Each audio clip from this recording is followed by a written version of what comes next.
Editor-in-Chief of Thank you. Technology. Thanks, Lavinia. Well, two great presentations, which I think are very relevant to the slides I'm going to share with you today. I've got 57 slides to get through in 20 minutes, so I'm going to go pretty fast. And basically, there is my QR code. So if you want my contact details, or if you'd like a copy of the slides, just ping me a message or message me via the app. I will show it again at the end of the presentation as well, so it will be there if you don't get it right now. Okay, so let's jump in. Well, we've heard from Brian yesterday. I think we're all aware now that longevity is a theme that people are really starting to get. It's taking hold in mainstream media. Big brands are getting involved. Big pharma is getting involved, and the market itself is huge, right? So this is not our data. This is somebody else's data. The reference is at the bottom there. And hitting, by 2032, 367 billion is a very large number. The question really is what are you counting? You know, because we've seen data where people are counting in luxury cruises, and that's not including Tobias's new cruise, which he mentioned today. So is it supplements? Is it cruises? Is it care homes? We get a bit more granular than that. So we have these 25 domains that you see here.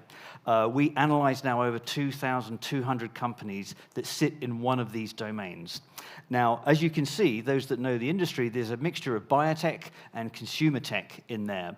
And we've realized that as a business, we need to kind of start thinking about communicating the industry in a much more palatable way.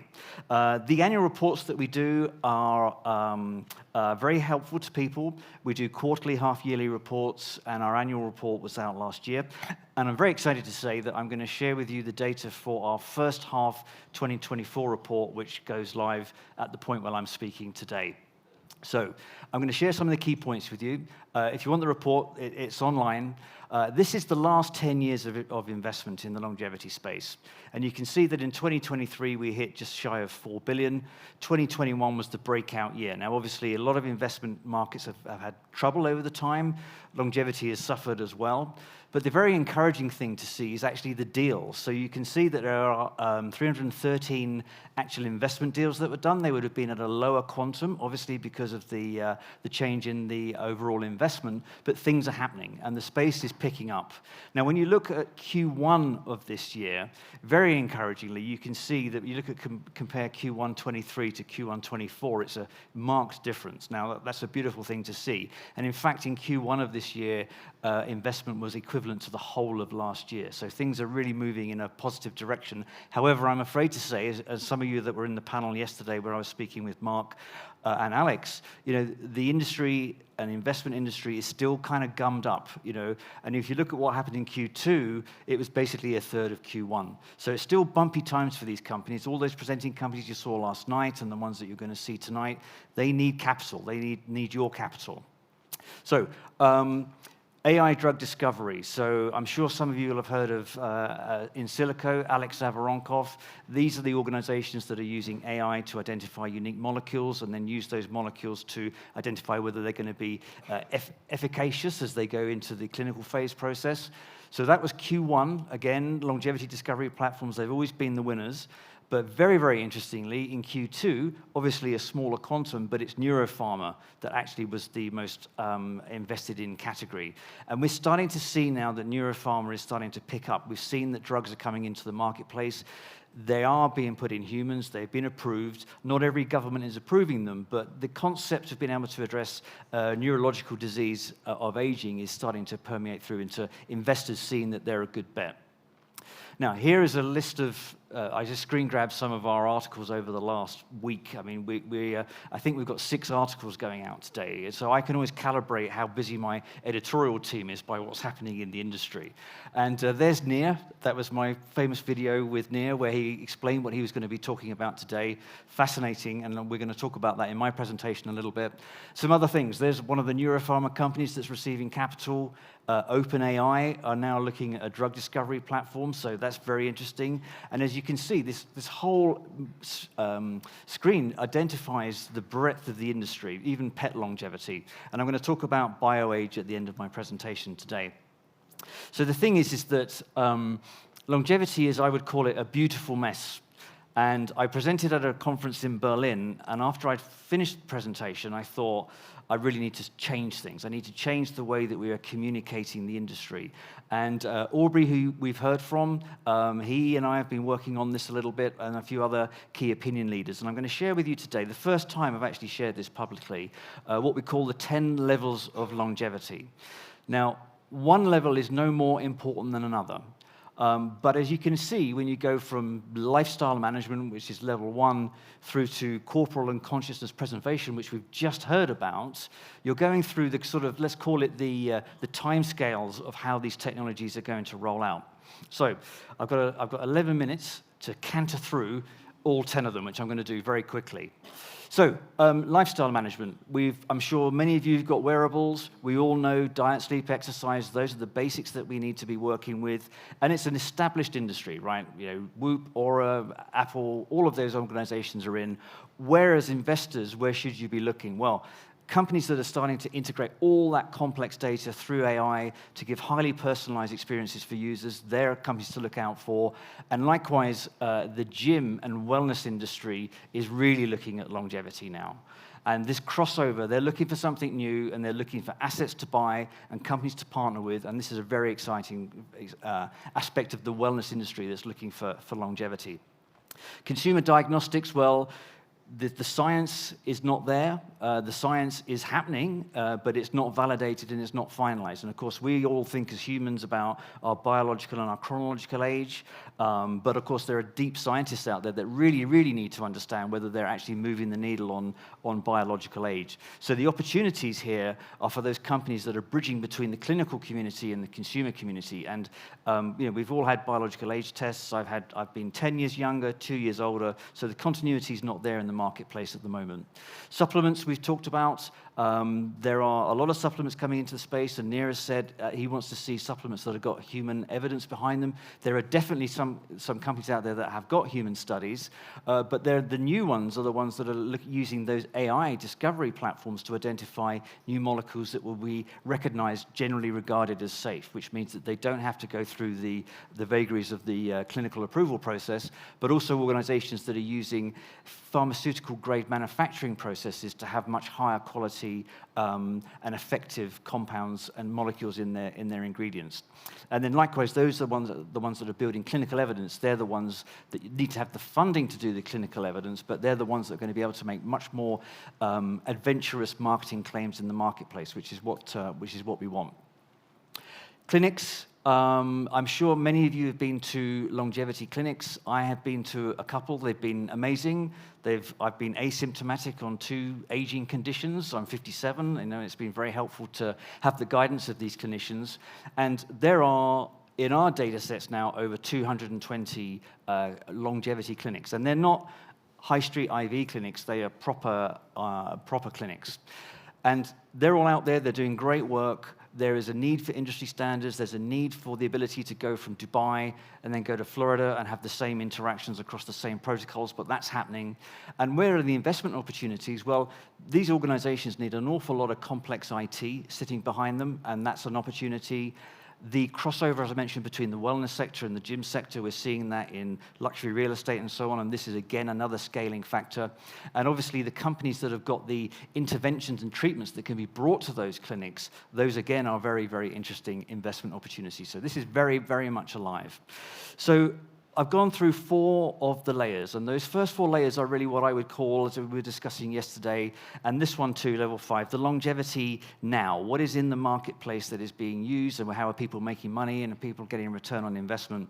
And aging disease management, basically those drugs that Neil was talking about just a moment ago, those drugs that are approved, being deployed in patients for specific aging diseases that may be showing the ability to work on aging itself, those are very, very powerful. But this level 5 are all those organizations that are currently working on the sick care, healthcare model, right? So they're fixing a disease once it's happened.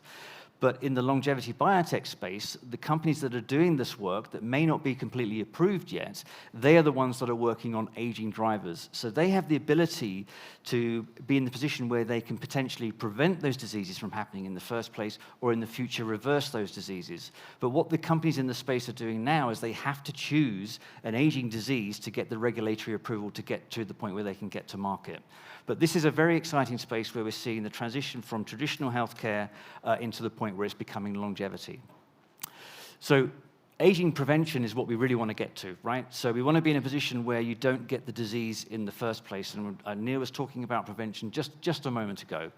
So again, those companies that are choosing those aging diseases now because they have to, whether they're choosing cardiovascular disease or diabetes or whatever it may be, they are the prevention companies in the future. And you've all heard of GLP-1s and Ozempic and Wegovy. That is really a demonstration of the technology that these companies are starting to work on. The very, very interesting thing is that the companies that are getting to the point where they can go from their animal studies into their first in human, which is when they go to phase 1, if they can demonstrate that they're safe in humans and they've got a trajectory of success to the point where they can get into their phase 2 trials, which is where they're not only proving safety, they're also proving efficacy, those are the companies that Big Pharma are interested in. And the investment opportunities are finding the right assets that go from the preclinical to the early clinical that have got the trajectory to fit the portfolio of the Big Pharma companies. And if anybody tells you that Big Pharma don't get longevity, I would argue against that. They're all very engaged in this sector. So the concept of reversal is something that is very challenging, and this goes potentially into different realms of the biotech sector. So level 7 is what we call targeted aging disease reversal, which is where you're targeting an organ to be able to reverse its age. And this can be done through tissue, this can be done through other localized reversal services at a kind of cellular level. And when you look at the companies that are in this space, I'm sure many of you have heard of Altos Labs.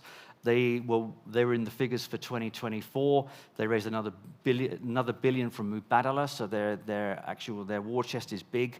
But there are over 30 other companies in the partial recellular space.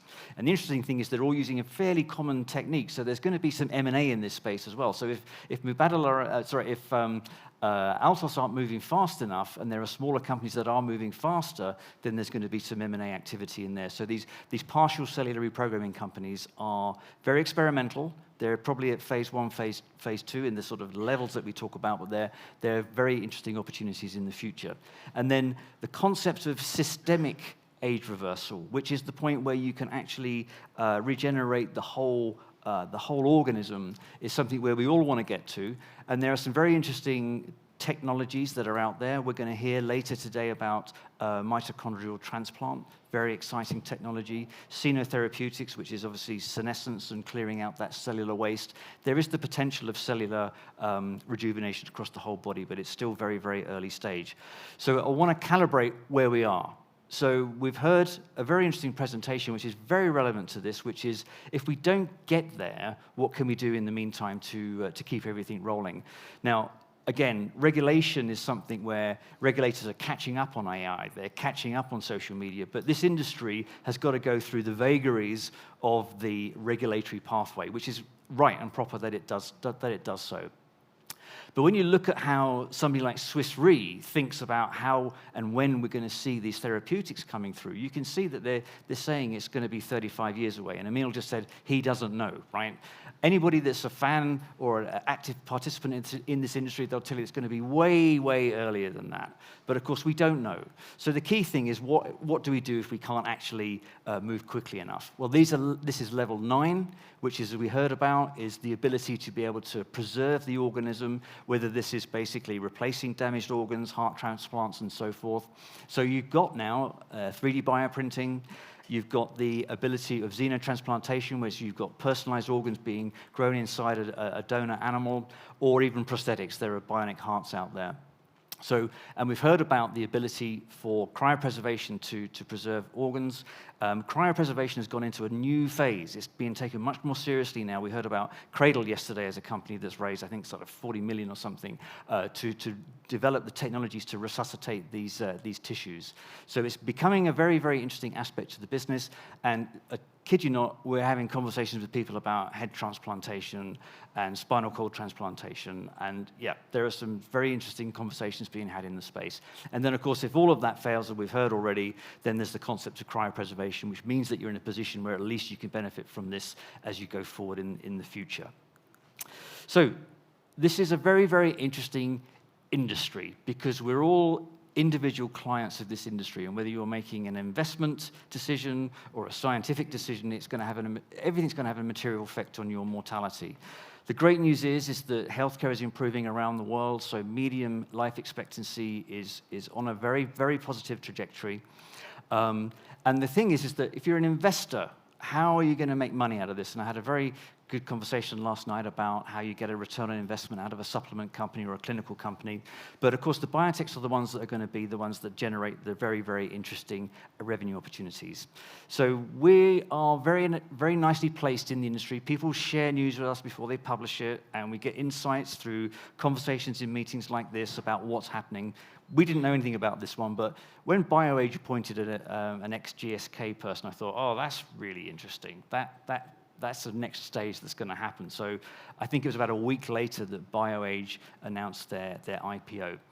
And BioAge is a very interesting company. They were an absolute pure play longevity biotech company working on muscle wastage. So they were on a trajectory to say, okay, we want to help people to preserve their muscles as they get older, deal with issues like sarcopenia.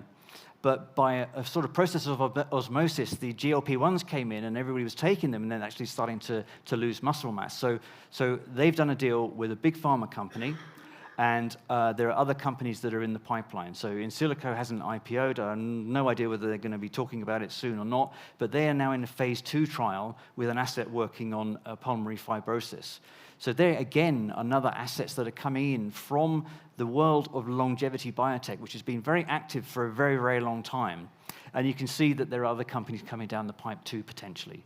So the key thing is that when you look, as we do, when we analyze the industry, where those companies are that are in these phases, where are they? So if they're in preclinical, that means that they're doing lab-based work or animal studies. Phase 1 is when they go into humans to prove safety. Phase 2 is a smaller trial where it's safety and efficacy. And 3 is when you've got a much larger sample size, and that drug trial is going to cost a lot of money. And very, very interesting what BioAge have done. Their investors are going to benefit from their liquidity when they get to IPO, but BioAge is going to stay independent, and it's got enough money in its war chest to conduct its own phase 3 trials. So the beautiful thing about that is that their asset is there within their control. It's not going to go into a big pharma and maybe go into a sort of Raiders of the Lost Ark, deep record of where it's gone into a different part of their portfolio. So we're seeing these companies coming through. The point is that this is an industry that is a massive need. Most developed societies now recognize that they have not only an aging population, but some also are recognizing that they've got an aging opportunity. And if you look at the population pyramid of a country like Germany, the UK where I live is exactly the same. Not enough babies coming through, not enough tax earners coming through. So the imperative from a national perspective, from an economic perspective, to be involved in this industry is really starting to pick up and happen. And Alex, who I spoke with yesterday, this is one of his charts. It's a beauty, right? It just demonstrates that if you look at GLP-1s, we've seen what's happened to Novo Nordisk's share price. You look at what the first aging approved drug would look like in terms of revenue, $200 billion for the first one. So the prize is very big, and the opportunity is incredibly, incredibly exciting. So there's my QR again. 2 elements about news from our perspective. So we're a media business, a data business. We've got some very exciting things happening in our own personal business. Our valuation of $4 million doesn't reflect our value. So I've decided as the CEO that I'm going to close our round at the end of October. And we've got a very neat package for investors that come into our round. So as you can see, there are different packages ranging between 25K and 100K. And I'm also very excited to announce that we're going to be launching our first venture capital fund at the beginning of next year. And we're looking for LPs to join that fund. And the key thing is that we've got all of that data insight that I'm afraid nobody else has got access to. There are 3 people in my organization that have access to our data because it's so valuable. And we're going to be using that data to identify very exciting level 1 companies all the way through to level 10 companies that we intend to invest in by putting our LPs' money to work. So I've actually done it all within the minutes I was allocated, and I've got 30 seconds left. So thank you all so much for your time. It's been great to join you.